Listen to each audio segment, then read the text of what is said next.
Well, hello there, and welcome back to the Hawk podcast. Today, we have a really fun episode planned for everyone. We're going to be talking about a book today, and it's a book. It came out just this past year, this last April, and it was something that we were both pretty excited to get and read and learn all about the, as they're called in the book here, the first family in Star Wars.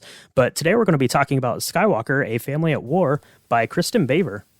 Yeah, I'm really excited to talk about this book, Skywalker, A Family at War, and The Jedi Mind are some of my most favorite Star Wars books that have come out this year. Yeah, for sure. So this book was written by Kristin Baver. If you're not familiar with her, she probably most notably in the Star Wars world, she hosts This Week in Star Wars on YouTube. And also I think there's like a Star Wars book club on YouTube that she heads up. And then she wrote this book. This was her first Star Wars novel, and it came out in April of this past year. And then she's also helping to co-author the Star Wars Year by Year visual history. So the new edition. So this will be, the entire shebang of Star Wars goodness, I guess, that we've had through the Skywalker saga. And that was originally supposed to come out in September, but looks like it got pushed back to October. But if the way she wrote this book, if that carries over into this visual history, and some of the snippets that go into it, I'm definitely going to be interested in picking that up. So for the listeners at home, Star Wars Year by Year, is it talking about our galaxy or the galaxy far, far away? I think it is talking about a galaxy far, far away in our galaxy, I believe. Okay, so it's it'll start with George Lucas coming up with Star Wars? I believe that is the case. Okay. That would be hilarious if, it's the other way around, and it's what do we know? But at least we're super positive and happy about it, That's right. No, it's kind of like a historical timeline of the way that the movies got made and came together and kind of all of the peripheral stuff that went along, kind of beside the movies, and the storytelling. So they're really cool. I think that I have one of the Year by Years. I'm not sure which edition it is, but yeah, definitely. If Kristin's bringing kind of what she brought with the Skywalker Family at War, I'm definitely interested in picking it up and having a look through it. Yeah, I'm a big fan of her content on YouTube. I was a big fan of this book. I mean, if you kind of check the Hawk podcast Instagram, I feel like it was in my stories and posts a lot, and so I'm excited to talk about it. Yeah, so if you're not familiar, listening out there, Skywalker Family at War, it's a biography of the Skywalker family. So it kind of starts with, Anakin as a child with Shmi all the way up through Ben and Rey. And this is considered like a canon biography. So it would be like if you went to a library on Coruscant, you could take this off the shelf and read about the Skywalker family, which is really interesting. It's a really interesting way to tell a story. So I guess with that in mind, what got you interested in picking this up? I know that you picked this up pretty much, right around release time. Was this something that was on your radar? You just heard about it? What got you interested in picking this one up? So I think what really got me interested in it was last year, there really wasn't much to do because I was working from home and I was being careful and a lot of stuff was shut down. So I kind of just listened to a whole lot of audiobooks, and when I walk or go on hikes, it's just kind of nice to listen to some stuff. So for one of the book groups I was part of, the other person selected George Lucas, A Life by Brian J. Jones.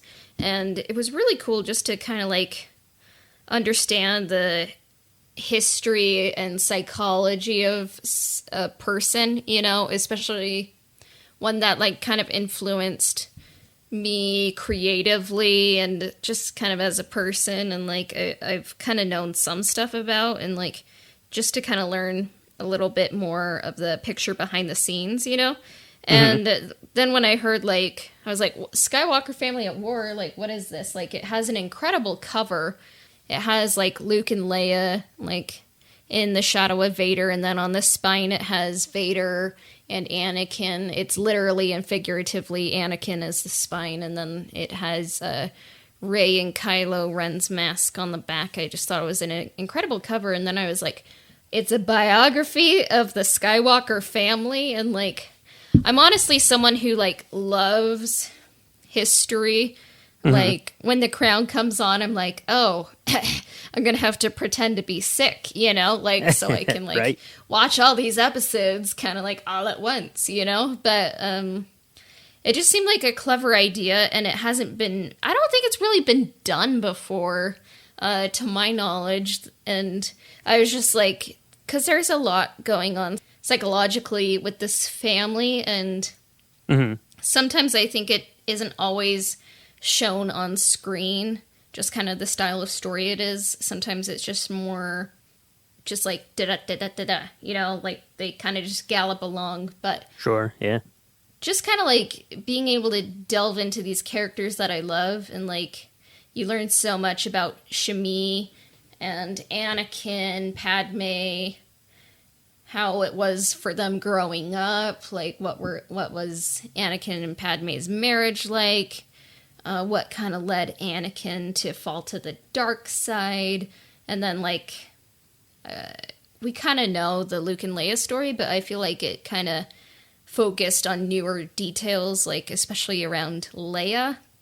And then I was curious to kind of know about like the how it was going to handle the Ben and Rey story, but I kind of think I liked the way that Kristin Baver kind of handled the sequel trilogy, because it kind of made it seem more interconnected than I think the films do.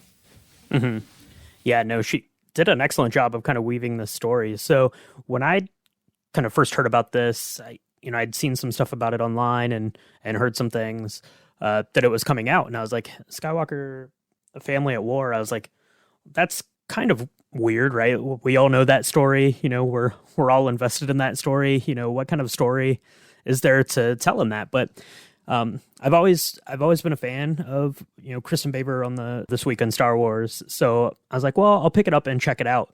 And yeah, I was just amazed at kind of the level of depth. It's really interesting to like read the story that you know, like how the story is going to unfold. But she does a really excellent job of getting into like the psyche and the mentality of, you know, these characters, the decisions that they're making, why they're making the decisions that they're making. And it really sort of fills out, you know, this Skywalker timeline. And yeah, definitely it gives a lot more weight to some of the stuff in the sequel trilogy. At least for me, that's kind of what I took out of it. But yeah, it's a really good read. It's a really easy read, which is nice. You can just kind of pick it up, like I said, because you're already kind of familiar with the story, and just dig a little deeper into the family members here of the Skywalker family. Yeah, the prose is clear and concise. It's not just to say like it's a simple read, but just the way it's phrased. I believe that Kristin Baver has a journalism background, so I think that shows. Like she's able to kind of get behind the scenes and into the psychology and like the history of what happens, and it's just clear prose. And I was able to read this on vacation while I was like in a car, and like it was easy to pick up, and it was a great read. I definitely recommend picking it up. Yeah, absolutely. So why don't we take a quick break, and then we'll be back, and we're going to kind of go through kind of the different facets of the story a little bit, and then see if we can work those, you know, back into KOTOR, because, you know, everything has a true beginning after all. So we'll be right back.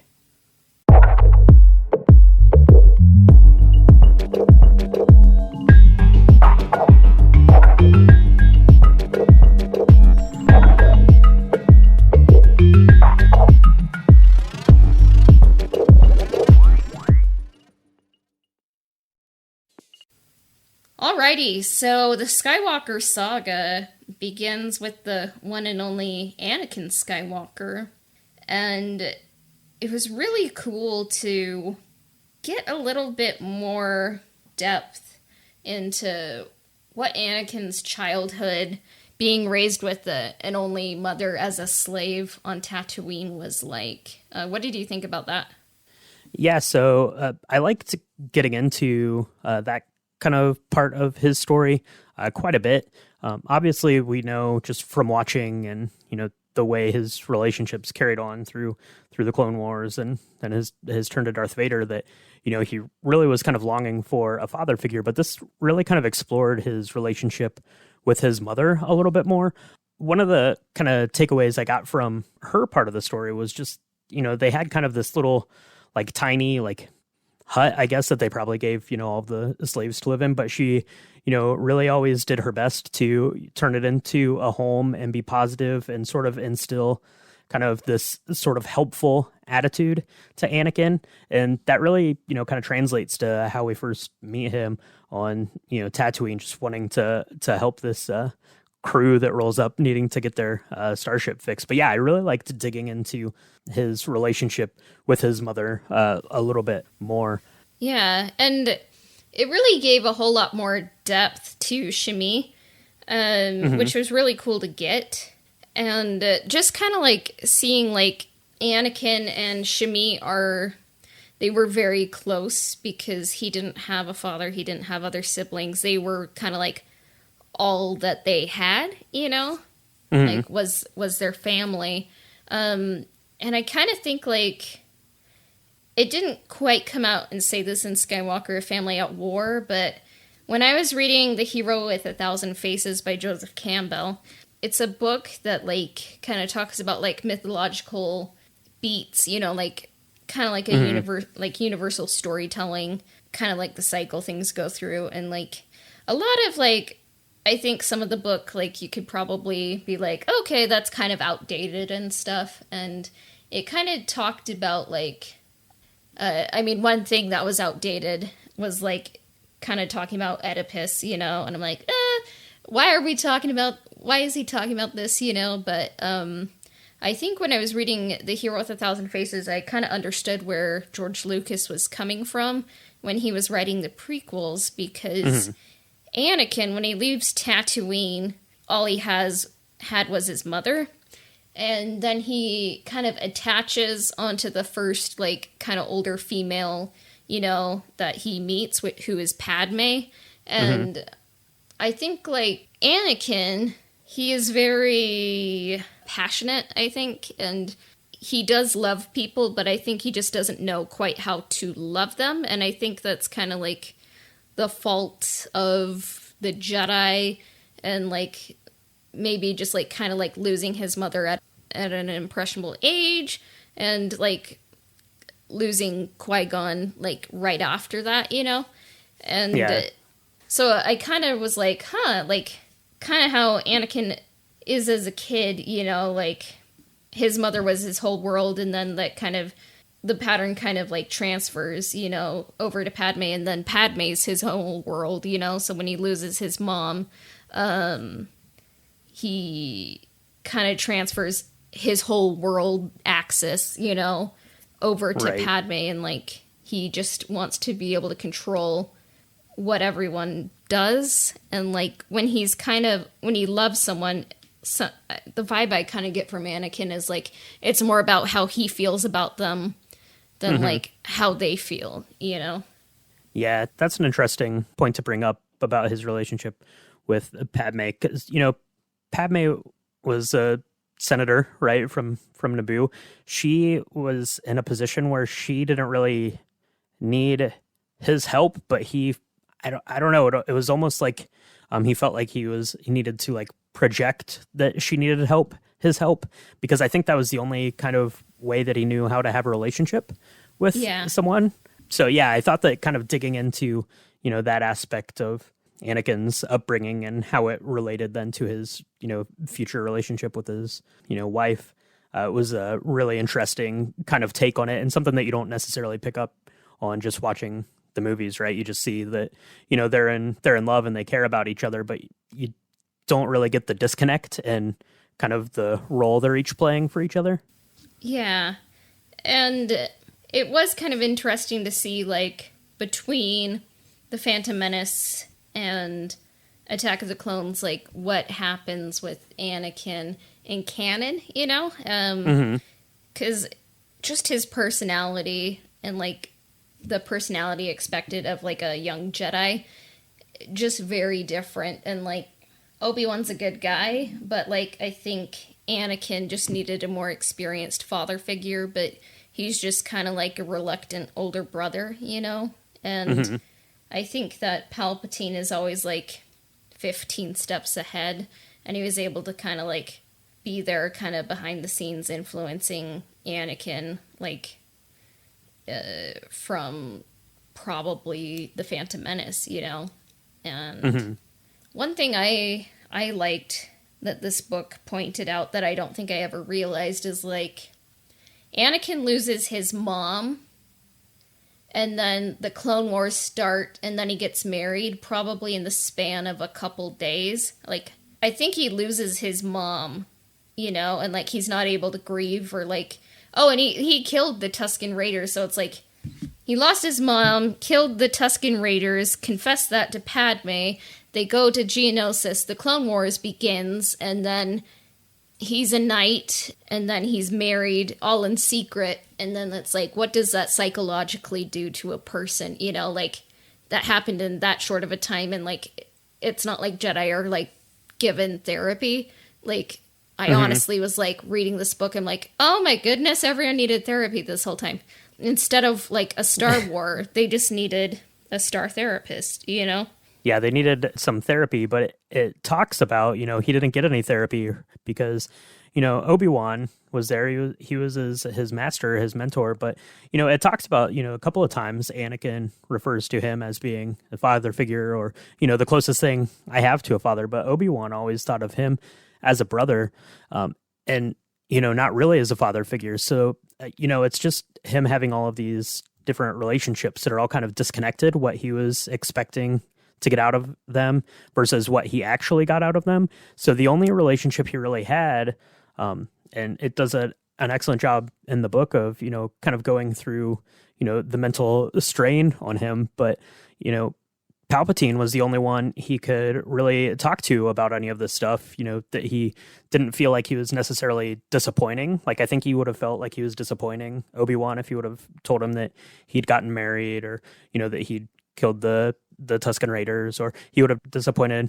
Padme, you know, if he would have told her about, you know, this kind of stuff. So he was really the only sort of ear that he had, and the only kind of father figure, I guess, is what you'd call him, even though it was a manipulative relationship to say the least. But yeah, it's really kind of fascinating to look at it, not from, you know, just what you see on the screen, but to dig into the psyche and the, you know, kind of mental state that Anakin is in during all of this. Yeah, and then kind of the next section of Anakin's portion of the book of interest was kind of talking about Ahsoka Tano and like what it kind of meant for him to be a master, you know? And honestly, I think like the Skywalker saga could have gone differently if not for Ahsoka being put on trial, you know?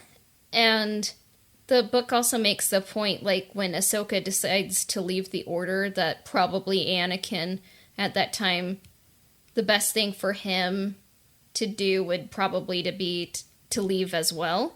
Like, he would probably be happier, you know, and help the Republic more, and honestly probably help the Jedi more, you know, like, if he's just able to be a free agent, you know. And I think, like, Obi-Wan would have understood, and Padme, things would probably be easier on her to have a non-secret marriage, you know, and he'd probably be happier, you know, like, but he didn't, and then he kind of kept on fighting the war. It was kind of funny, it mentioned the Bad Batch, and I was like, oh, synergistic, you know, and it's like, yeah, oh, that's cool. right. It's really interesting the way that it talks about his relationship with Ahsoka, and maybe you could say that that's maybe like the one thing that the Jedi Council did right was assigning Ahsoka to him, because they could, you know, sort of recognize that he needed someone to be attached to in a way that was going alongside of the, you know, Jedi code, so to speak. But, you know, in the end, they almost end up as like mirror images of each other, right? They're the same person, but Ahsoka decides to leave and he decides to stay.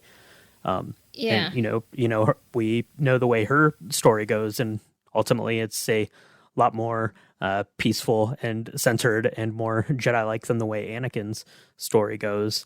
So yeah, he was able to kind of teach the lessons that he needed to learn, but he wasn't able to learn them for himself. And whether that was due to his relationship with Obi-Wan, or kind of the pressure he put on himself in his marriage with Padme. It's hard to say, but it's really interesting to kind of read this story and how it's playing out in these characters' heads versus what their actions were. Yeah. And kind of like after Ahsoka leaves, you kind of see like, I think Anakin is just kind of like stretched too thin. Maybe he's good at war, but maybe that's not good for him as a person, and like I think you kind of see like his relationship with Obi-Wan kind of start to be strained, and you see like when Clovis comes onto the scene, like you see some bad you see some like I guess what would you say, like when Clovis comes onto the scene, you kind of see some bad traits Anakin has, like front and center, like it's kind of possessiveness. Yeah, it's just definitely possessiveness. Yeah, that's a really good way to put it. But yeah, overbearing, possessiveness, and that's not something that Padme needed in a relationship or wanted.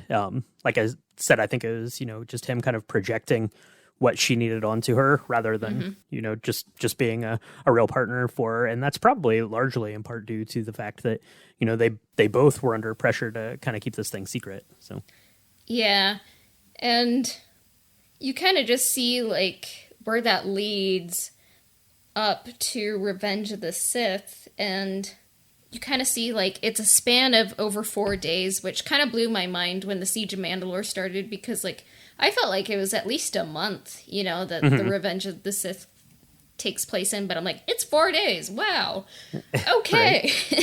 But one complaint some people have about the Revenge of the Sith movie is that Anakin's turn to the dark side is too, it's like a light switch, but I would be like, I think you weren't really paying attention, because like kind of throughout all of Revenge of the Sith, like there's just kind of like doubts and everything getting peppered in that Anakin has. But what I love about this book is like it really showed that like Anakin's fall probably really began in The Phantom Menace, and it's just kind of like some things had a big impact, and his shift to the dark side was kind of inevitable, and it really felt gradual the way that the story happened. Yeah, that's one of my favorite parts about the book, right? Is that the downfall is coming, but the way that she kind of weaves the story and picks up all these little breadcrumbs along the way, and it stops to make you think, oh, that really was pretty impactful for him, right? And just to dig into the emotions kind of behind the actions and the simmering and the not able to talk to anyone. So when they're at the opera and he's talking to Palpatine about it, and he says that he knows about the Tusken Raiders, and it's fine, no big deal. You can talk to him about it. Then his fall is kind of already set at that point, I think. Yeah, and it doesn't make it any easier. Like, I don't know, whenever I watch Revenge of the Sith, I'm like, and then they were happy, and Obi-Wan was like Luke and Leia's uncle, and everyone was happy, but it happens, and then you kind of learn like what happens to Obi-Wan and Anakin, and I feel like this book kind of gave some hints as to what's to come in the Kenobi series, honestly. And then you kind of also learn more about what happened to Padme, her family, what they were told, what happened, and then like where Luke and Leia end up. And the second section, is all about the twins, And And I believe the first section was called The Father, wasn't it? Let's see, I have it right here. Let me take a look. The first section is called The Father. Yep. About Anakin. Oh, yeah. So then... And then section 3 will be called The Dyads, so spoiler alert for later. But, yep. Yeah. Like, what did you like about, like, kind of learning about, like, Luke and Leia's upbringings? So kind of the big takeaway, just, kind of from their, kind of beginnings, right? They're both sent off to adopted family. Luke's sent to live with his aunt and uncle. Leia's adopted by the Organas.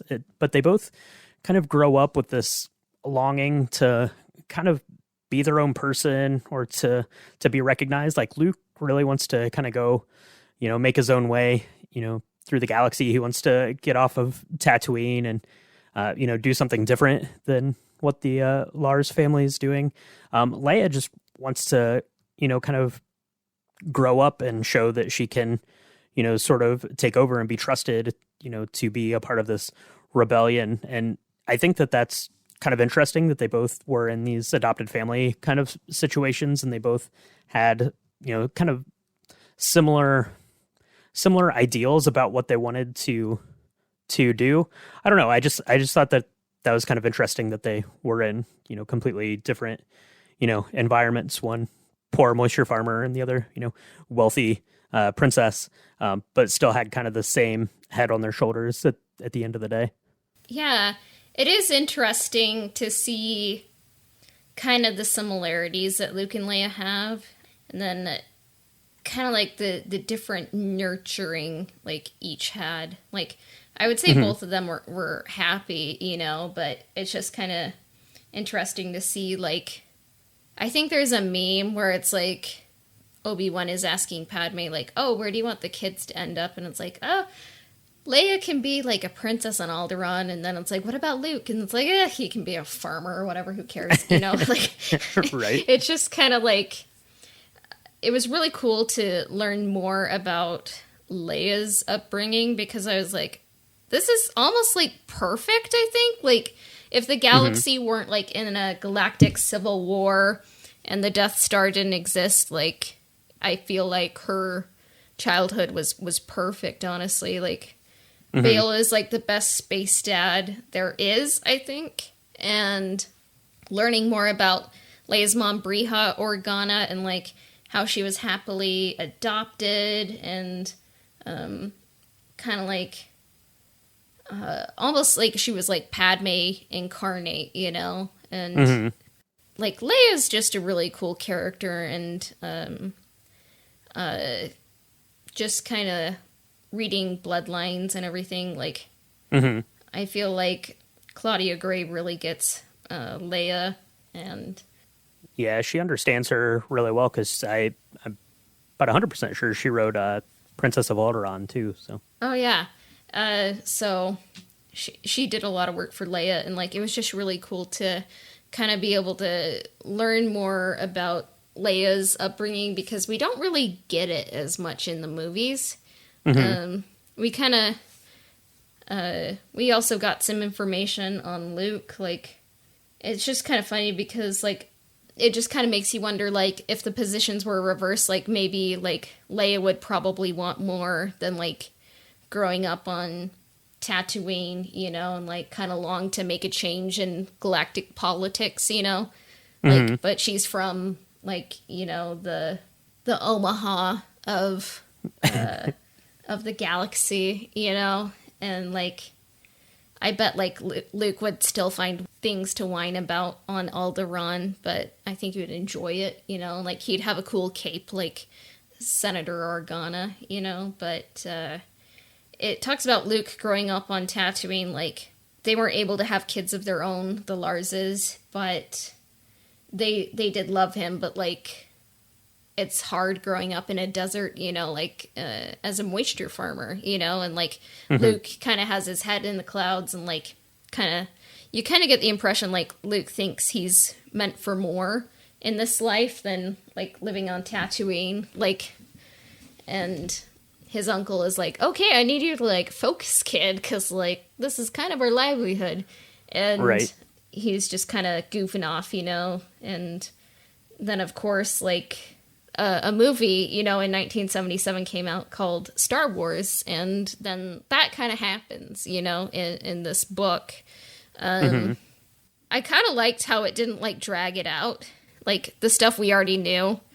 It was kind of nice how it was like a different way of like experiencing the story, like we all really know really well. But what I kind of liked was like kind of learning the information between the movies and like what it meant for the psychology of each of them, and like because like going from Star Wars, to Empire Strikes Back, like it talks about how Leia lost her family, her whole planet, her whole heritage and everything gone in an instant. But it was kind of talking about like Leia is able to kind of learn how to kind of push some of what she's feeling down to be able to help other people.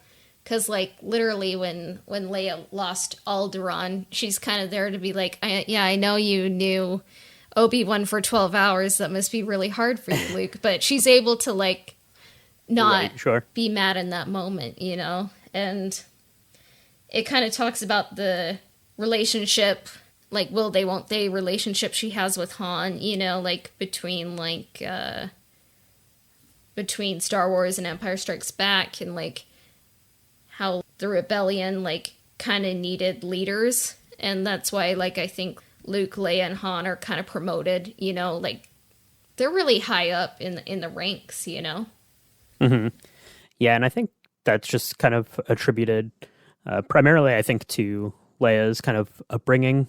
She was kind of raised in this leadership role to play a key part in the rebellion. And I think you can definitely see that. I mean, you see it like on the Death Star when they go to rescue her, and she basically just takes over command from Luke and Han and Chewie and to get them out there. But yeah, she doesn't really have a chance to grieve, and I think that that probably weighed on her quite a bit. But she was able to get through it. She'd watched her parents kind of struggle with this her entire childhood, versus Luke, who was on Tatooine with his aunt and uncle, who were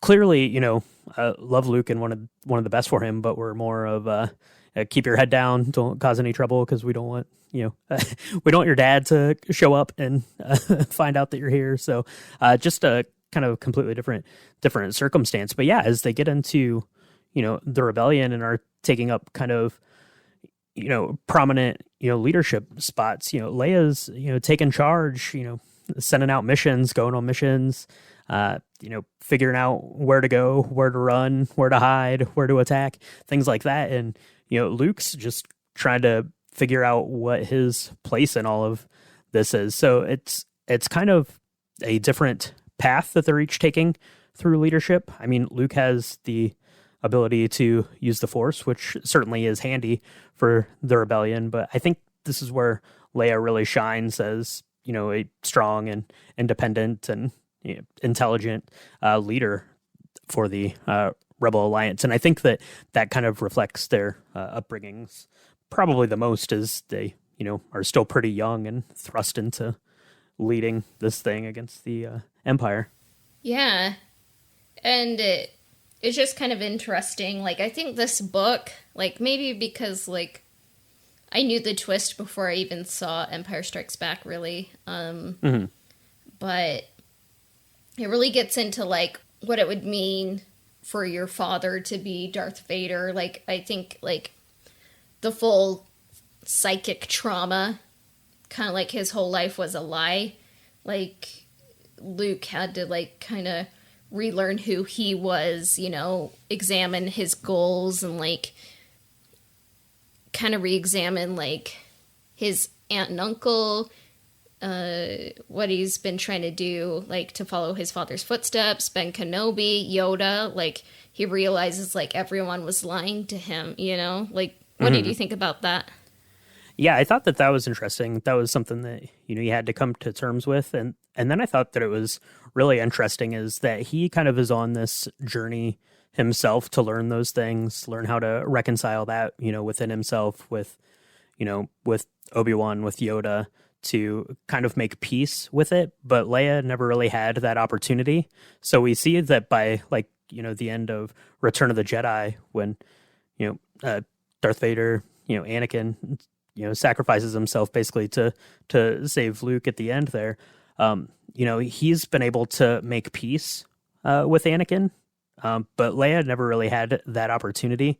And you mentioned bloodlines, and it gets into that in that book there a little bit more there. But yeah, I really liked, kind of looking at the psychology of, having the opportunity to make peace with yourself versus, not being able to, or not afforded that opportunity, because Leia had, she had stuff to do. She was busy, but, Luke was able to kind of overcome that. And I think that that's really where you see, the big kind of disconnect in what's going on, as we start into the sequel trilogy. Yeah. And then it was really cool to kind of see like what it meant for Darth Vader to learn that he had a son. It kind of talks about like the Charles Soule run of comics where like Darth Vader kind of learns like what happened to Padme and everything. And then of course the Return of the Jedi happens, like, and it's just cool to kind of see it covered with new eyes, and kind of new perspectives. And kind of at the end of this section, you're like, and everything is gonna go perfectly fine. And then it's kind of like part 3, the dyad, and it's like, everything did not go perfectly fine, but... Right. Yeah, so for Anakin to find out that he had the children, to have had a son, that was kind of the ultimate in being able to forgive himself and to find kind of that love he'd been looking for, the whole of the prequel trilogies. And that was ultimately what Palpatine hid from him, was, just that knowledge and just that love, and just that, he was, able to have this relationship. And that's ultimately what Palpatine stole from him, and, kept him being Darth Vader, when he wouldn't have had to have been. If he probably would have just known, then, would have all been different. Yeah. What I like about the dyad section is that even though like Anakin's not alive during this trilogy, like your grandchildren, and your children still kind of have to deal with like the shadow, and right. I like how this section kind of begins, like it doesn't say like, it doesn't like be like, whoo, you want to know the mystery, who is Rey? It just is like, Rey is descended from Palpatine, and it's like, great, right? That's all I wanted, was not a bait and switch, Just some clarity right there, yeah. Clarity, and it's like, okay, I respect that, rather than be like, you'll never guess who Rey's grandparents are, or like parents are. It just is like, yeah, she's a Palpatine. And it kind of talks about like, it's kind of a very short section. I believe we'll get more sequel content in the future, but I like how it kind of talks about like, Ben is a chocolate cupcake with like the light side frosting, and then Rey is a like a light side cupcake with like dark side frosting. They kind of balance each other out. They are a dyad. Mm-hmm. Yeah, I thought that that this section, like you said, it is a little bit shorter, but I thought that it was pretty interesting, kind of the way that it talked about each of these characters and kind of fleshed out, why they were the way that they were. So it talks a lot about like Ben's expectations on him. Leia was busy. First Order was coming. She was a general. She's trying to figure out how to be a mom. His dad, Han, trying to figure out how to be a dad, leading the revolution on Kashyyyk and all this stuff. So he's off with his uncle, kind of feeling like he was abandoned a little bit. Kind of feeling like Luke was holding him back. Like he felt like he was stronger than Luke was, or that the other students were, and he felt like he should be progressing faster and, be more of an equal almost. It's very similar to how, Anakin behaved, when he went into becoming a Jedi, right? Thought that, he was stronger and, better at using the Force than the other students. He should be up ahead of them already. And, a lot of parallels there kind of between Anakin's story and Ben's story, I thought.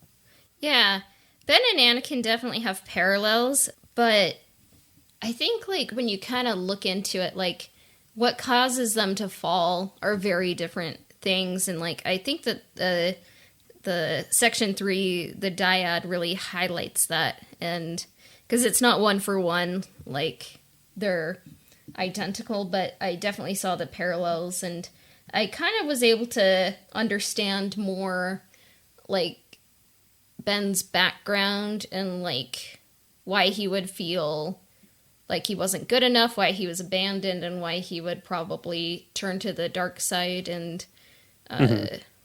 yeah, like, I kind of want to have more Ben and Rey content in the future to kind of learn more of the story, but I think that if you want, like, the sequel trilogy in the most straightforward and concise way, like, this is the place, and it was kind of cool to learn more about, like, Rey's horrible upbringing, and I'm like, wow, that really sucked. So yeah, don't go to Jakku. It didn't sound good for sure, but I like that it highlighted, that she was still, like, despite all of that and despite her lineage, she, was still very kind and still very, like, self-reflective. And one of kind of my favorite parts of the book, it talks about when she returns to Octo, in the end during the Rise of Skywalker, to basically put herself into isolation because she's afraid of herself, basically, and she's afraid of what she could do. I thought that was really interesting, and it was really interesting to read it as opposed to just kind of seeing it on screen, just for a minute or two, but kind of reading through the thought process of her, deciding to go back there and isolate herself, and then having one last confrontation with Luke there to persuade her into carrying out the task before her, to not be afraid of who you are, and that doesn't define who you're going to be. I thought that was really interesting, really well written, and something I hope we get to explore a little bit more here in the future.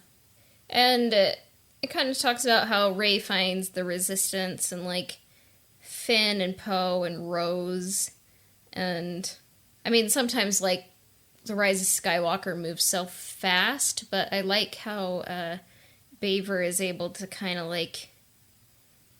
justify, like, what's happening, and, like, kind of keep it on the story and the characters, kind of, like, able to examine, like, psychologically where are the characters coming from, why are they doing what they are, and it was really cool to, like, have Ben, kind of come back to the light side, and then it talks about the dyad between Ben and Rey, and I would love to learn more about dyads, and kind of what that means. And I think just one hard thing for me is, like, it's just like Ben turns good, and it's like, I'm good, I'm dead, like, it sometimes that's quick, but I feel like it was executed well in this section, and it was well written, and I kind of was like, Rey's a Skywalker, like,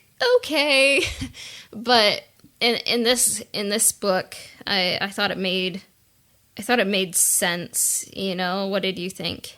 Yeah, I mean, that's one of the things that I really like about Rey's story in particular, and the way that it lays it out in the book, because that was one of the things that you heard the most. Well, maybe not the most, because you heard a lot of griping just in general, but of her being a Skywalker. And if you look at Star Wars as a whole, kind of every facet of it, the whole sort of premise of this thing is, finding your own family, right? It's not how you're born or where you're born or who you're born to. It's, about the people that you want to live and love alongside and fight beside, and what you want to save. As Rose says, you fight for the ones you love. So kind of the whole thesis of Star Wars is this found family kind of a thing. So I think that Kristin Baver did a really good job of kind of, explaining that and putting it into words, and in a way that was, kind of easy to read and easy to understand, and, what it meant for her to, at the end of the saga, say that her name is Rey Skywalker, because that's how she felt. Yeah. I'm just curious about, like, who wrote this in the universe? Like, are they famous, Like, how did they get the information? Yeah. Like, it's so well done. Like, was it a Jedi historian wearing, like, Atris, like, robes? Or was it just some random guy from, like, Onderon or something? But, because I would love to, like, see that character.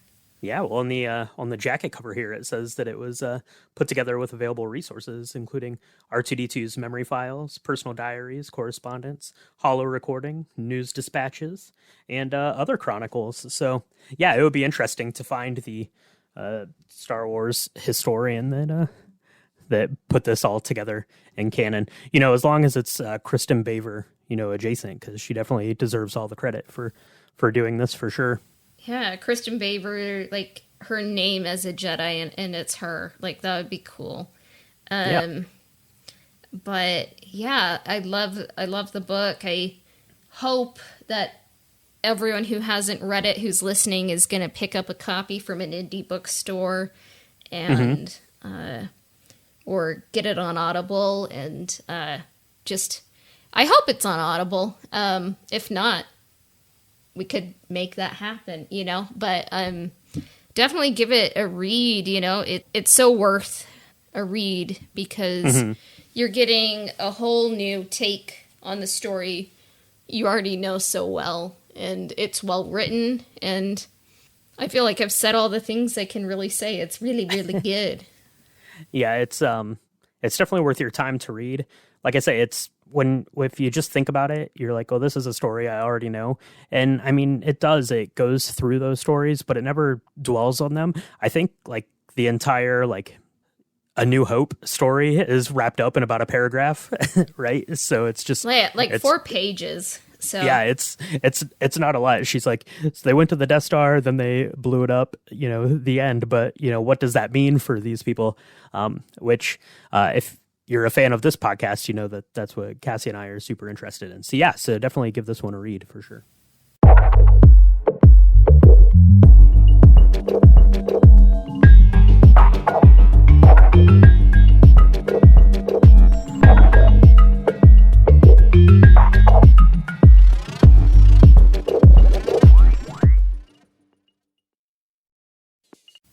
So speaking of the dyad, the original dyad, the OG dyad. So the OGD. The OG dyad. Like, we can find a way to kind of like combine that into a word that people would probably be like, that sounds stupid. Like, almost as bad as naming a podcast the Up and Hawk podcast. And then people are like, how do you spell that? And then you have to spell it out, and they're like, what does it mean? And it's like, oh, it's the name of the spaceship in an old video game from 2003 and 2005, like yeah, not that that's topical or anything, but the original dyad, Bastila and Revan,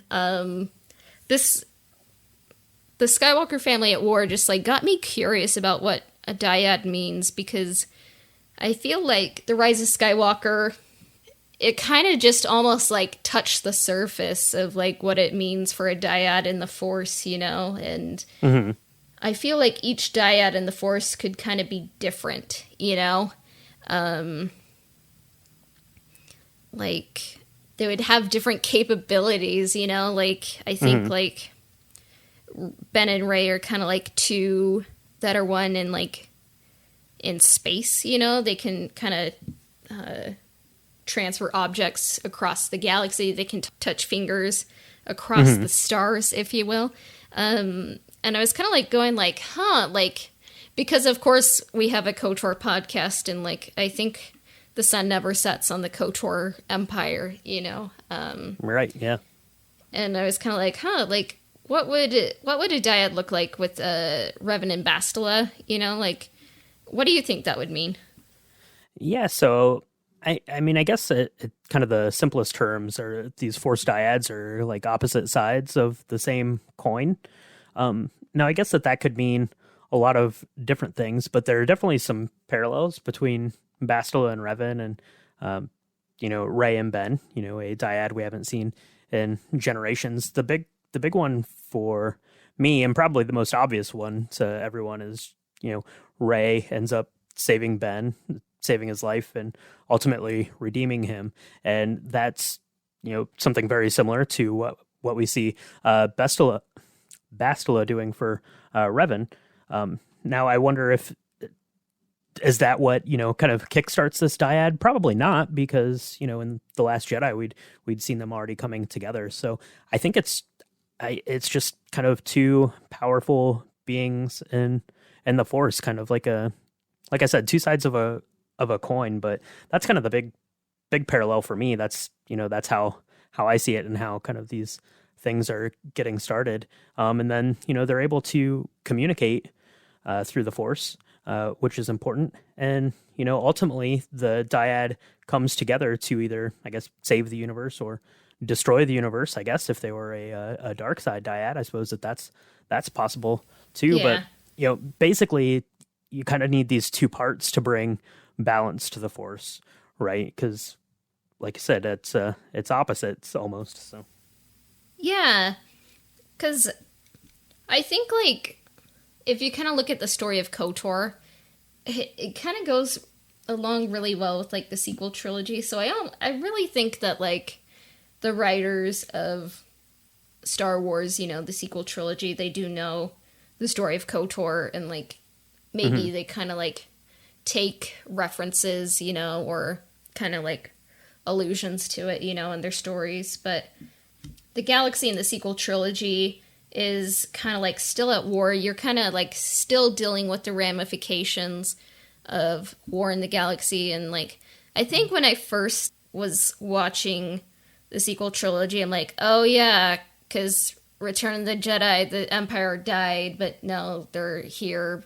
but the First Order. But I was looking at history, and I was like, oh, World War I happened, but then World War II still happened, and then it's like, you kind of have to look at it like that, like, and like, Yep. we're still talking about the ramifications of World War II, like, every day, and sure, yeah.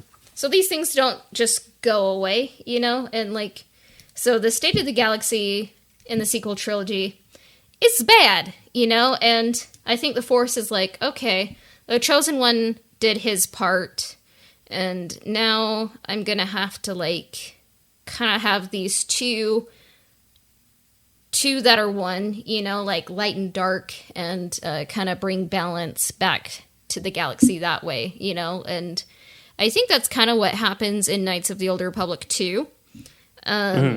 In my mind, like, I think like the dyad would be kind of more gradual with Bastila and Revan, if you're kind of developing it over a trilogy just to kind of be different, Sure. And like it kind of shows that the galaxy kind of needed a second chance, kind of like Revan and Bastila both did, like, and they're kind of able to save the galaxy through their bond, their dyad, and it'd be kind of cool to like see like what their dyad would look like. Maybe it's like their mind is kind of similar, not like mind reading, but like, or maybe like they're connected in dreams or something. But it'd be cool to kind of see like the similarities and the differences, kind of like how Ben and Anakin are similar, but not one for one. Yeah, I'd be really interested to see how you could play up other aspects of the Force dyad. I mean, in the sequel trilogy, we get the Force time events going on, in The Last Jedi. And then, kind of at the end, they're able to, kind of pass the lightsaber from Rey to Ben, kind of through this kind of dimension of the Force that they're able to tap into as a dyad. But I think that, there would be other sort of, I don't want to say powers, but other sort of, kind of abilities that you would have by having kind of this two-part of the Force going on. And I don't even necessarily think that they would all have to be the same. I think that you could have, probably different kinds of dyads going on, with different abilities and different ways to see the Force. And I think that that's something that getting into in the High Republic a little bit. One of the passages are talking about how you always meditate with your master, but then when your master dies, you're doing it alone for the first time. So I think that there's kind of, sort of like smaller dyads, kind of all throughout the Force. But, Revan and Bastila, Ben and Rey, those are kind of the big ones, I think. Yeah. Because, like, in the old canon, like, you would kind of have, like, a bond with your master, Because it's kind of like you're familiar with each other. It's like you kind of get to know the quirks of the other person, But it kind of was like, whether in Knights of the Old Republic 1 or Knights of the Old Republic 2, it's like Kreia and the Exile, like, it was on a whole other level, and like Bastila and Revan, different level than that. So it's interesting for sure. Yeah, it's fun to think about, and it would be really fun to see on screen, because then when you watch the sequel trilogy and they make mention of a dyad, haven't seen in generations, to then, see the dyad and what that looks like and how it looks different, 4,000 years removed from it would be pretty cool, I have to say. Yeah, so what do you think a KOTOR biography would look like? Okay, so if we're doing like a Skywalker family at war type of a thing, in the KOTOR universe, which would be pretty awesome. I think that if you were just doing like a biography, just telling like kind of the story of KOTOR, and I think you're probably going to have the same as me. I think that like Bastila would be the kind of ideal character to have this about, to talk about, her introduction to the Jedi, saving Revan, the strike team, and kind of going through her story. If you're just doing kind of a story that just follows along, the KOTOR story. But if you stretch it like out beyond that, if we're looking at like a single character, I think that Malik would be a really interesting biography to read, to learn about, his becoming a Jedi and what ultimately led him to, follow Revan and then betray Revan and, carry on this dark side, which seems, from the game like something he was, at least a little bit hesitant or reluctant to kind of at the start. So I think that his story, if you like took it beyond the Knights of the Old Republic like game, like that section of the story, would be pretty interesting. Of course, any of the characters would be interesting in terms of a single character story. If you wanted to do like a family story, like a Skywalker family at war, I guess you could do like the Revan and Bastila family. I don't know. The Shan clan. The Shan clan. I mean, if that leads to the Revan book, maybe that is already what that is. I don't know. Yeah, I don't know. What do you think about a KOTOR biography? Do you think it's more like if you were going to, like I said, you were going to the library in Coruscant and you turned back in Skywalker family at war and you're like, what do I want to read a biography about now? Let's find something in KOTOR. What do you think it looks like? So I think you could like kind of have a book covering the story of KOTOR. I think you'd have to start before KOTOR and maybe like a little bit after KOTOR. It's kind of hard because it's like, do I include KOTOR 2? Whatever KOTOR 3 would have been. Do I have to do anything with the Revan novel? Like, does it include SWOTOR? But I kind of think Revan, it would probably be called The Shadow of Revan or something. Okay. Even though I would be like, what about the Shan clan? And they'd be like, no, that's a horrible title. Never say that again. And it'd probably have Revan's mask on the cover and then like Malik and Revan and Bastila on it with their lightsabers. But I kind of think it would kind of start with like Revan's background, his training in Masters, the Mandalorian War and what that means, and then kind of like talking about Bastila's family upbringing, master, and we could finally find out who Bastila's master is, because I think all we know from a deleted scene that her master would like pour water on her, you know, when she was acting out, and I was like, oh, that's a crime, but okay. That's not nice. Yeah, that's not good. Yeah, and and then I think it would kind of like them meeting for the first time would be kind of, it's really like that meeting is like changing the whole galaxy, you know, like it's kind of like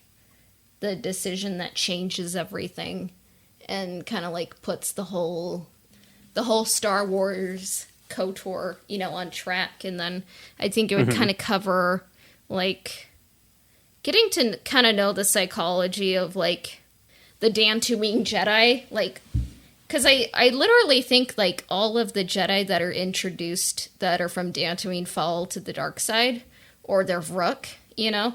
And sure. They're doing something wrong there. I'd like to know what they're doing, you know? And what does it mean to the Jedi in the Jedi Civil War that they're fighting most likely people that they were classmates with, maybe, like, people from Coruscant or Dantooine or from across the galaxy? Like, what does that mean to be kind of fighting old classmates? And what would it mean, like, for Bastila to be kind of dealing with, like, family issues, you know, as a Jedi, and you're not really able to, like, process anything as a healthy person because Jedi therapy doesn't exist or something because attachments or whatever. And, like, what would the psychology look like of, like, Bastila kind of keeping it a secret from Revan who he actually is, and then falling in love with him, and then Revan kind of rewalking the path he already walked, and then finding out he was Revan, you know? And that would just be really cool to learn psychologically. And then, like, dealing with Malak, like, what is Malak's psychology, you know? Like, it's funny because I think, like, I kind of hate Malak in some ways, but I'm like, if they kind of went more in depth with some of the different aspects of his character, I would find him so much more interesting, you know? And right. Yeah. Then it's like, would KOTOR be its own thing? Would you kind of include KOTOR 2? Or is that, like, kind of the exile story? Yeah. And KOTOR 3 never happened. Do you kind of hint at SWOTOR, or is SWOTOR its own saga of SWOTOR? I don't know. And yeah. So do you think there would be a KOTOR 2 story or a SWOTOR story? Yeah, so I think that, well, I would really like to see, just kind of the story of KOTOR get this kind of a story treatment. It would be hard to do KOTOR 2 that way, maybe. It would be super interesting, but you'd almost have to do kind of like vignettes about each of the characters, because it's not quite as linear of a story as we see either in KOTOR or in like this book that we've been talking about, you know, Skywalker Family at War. It's not quite as linear, so it'd be more of like a character study kind of a thing. But I think that would be really interesting too, to kind of, you know, be like a historical, you know, biography of, you know, the different characters of KOTOR 2. It, you know, and what kind of drove them to get to the point where KOTOR 2 is, and then, you know, what, you know, kind of propels them through that story as it goes. And then to bridge the gap into SWOTOR, sure, why not? We could dig into that, I think, in terms of, you know, one of these books kind of getting it set up. And I think that would be really an interesting story for people like us who have played, you know, KOTOR and KOTOR 2, but never really gotten into SWOTOR, and people that are into SWOTOR that never really played, you know, Knights of the Old Republic 2. I think that would be a really good kind of like, way to bridge that gap kind of in knowledge to catch everyone up. And I think that for me, at least, I would find that more interesting probably than the novels. And I think that I would be able to make a little bit more sense of it that way. Yeah. But that could just be me. That's kind of just the way that, I learn and my brain works and, the kind of like entertainment I like to consume. So.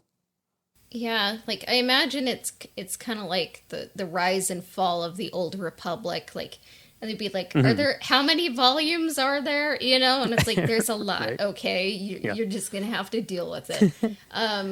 This shelf is about Kreia. Start there, and then There's 17 editions of Kreia. Deal with it, So like maybe that's what the second one would be called, Kreia, the musical on ice or something.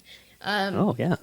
I would watch Kreia the musical on ice, actually, but Spoiler, yeah. that's how we're doing Knights of the Old Republic 2. We're doing as an Icecapades show. through the lens of an icecapade, not a movie. Just kidding. It's gonna be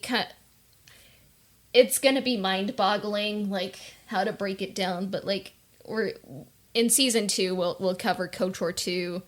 Like it's kind of more of a novel, I think, rather than a movie. But we'll still do fan casts and all that. But KOTOR 2, we could just rename the podcast Kreia. But maybe people would be like, "How do you spell that?" And we'd be like, "Darn it, okay." Dang it. And then yeah, but yeah. So there is our episode on the Great Skywalker: A Family at War by Kristin Baver, and then we found a way to link it to KOTOR because, of course, we did. So, any other closing thoughts, Brian? So I have a couple of notes here. My final thoughts on Skywalker: A Family at War, and it's that I absolutely love it, and retelling this familiar story in a way that makes you examine the psyche of these characters is amazing. And please do more stories like this. And thank you, Kristin Baver, for making this book, because I thought it was awesome, and I love the way that this story was told and woven. And I think you could do it for a bunch of different characters and a bunch of different aspects. I think like a Clone Wars version of this would be really interesting to get into like the psyche of the clones and the Jedi generals and that kind of thing. But yeah, I think you could really break it down and tell a lot of different Star Wars stories like this, and it would be really amazing, and I would be first in line to pick them up. Yeah, I mean, if you did the Clone Wars, it could be called the Clone Crisis or something. So, yeah, I know someone who would really like that book. So, yeah. So, get the book from an indie bookstore, Skywalker: A Family at War by Kristin Baver, and we will be back soon.